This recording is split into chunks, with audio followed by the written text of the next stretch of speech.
How has the church changed my life?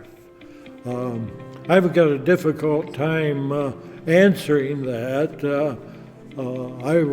Didn't have any born-again experience or Damascus Road event.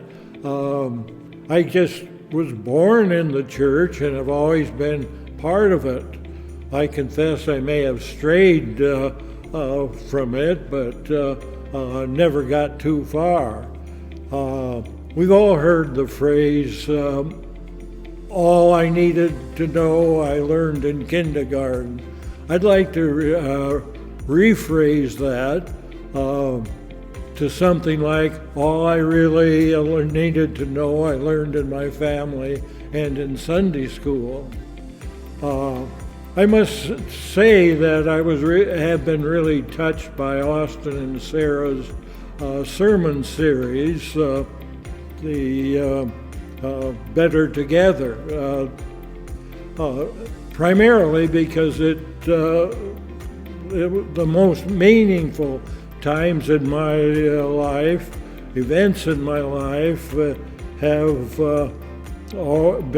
involved others. My hometown is Sibley, and the family or the church was kind of the center of our family life.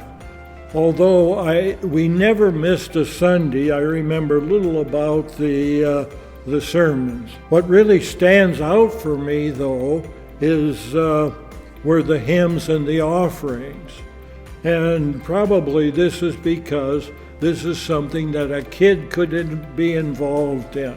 It was essentially part of our worship and our response to God's blessings. Each Sunday, my folks gave each of the three kids 3 dimes, one of which was to be placed in each of the worship service. The third one went into the Sunday school offering.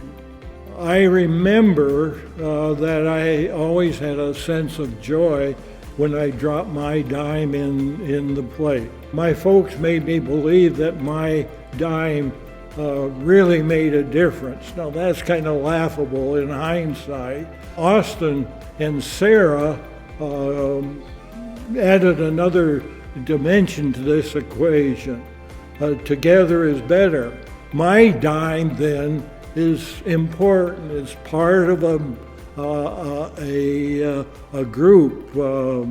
Lots of individuals were contributing here. When I came to Fort Dodge in 1960, I found a community in which churches were flourishing and working together. The exciting things were happening here. I think the results were clearly evident as you look back on it. The Mission in the Valley, Urban Ministry, Home Incorporated, Habitat for Humanity, Paint-a-thon, World Communion Sunday, Fellowship of Christian Athletes, the Salvation Army's disaster services, efforts in civil rights and Martin King's dinner and so on. That was a product of Interfaith Forum. It was a product of work of churches working together. Sadly, some of these programs no longer exist. It appears that the religious community and churches are no longer as active as they have been in the past, and less active in working together. It seems that personal individual involvement has declined, and people have withdrawn into their own church walls. Austin's message, I think, Better Together, it's a good idea.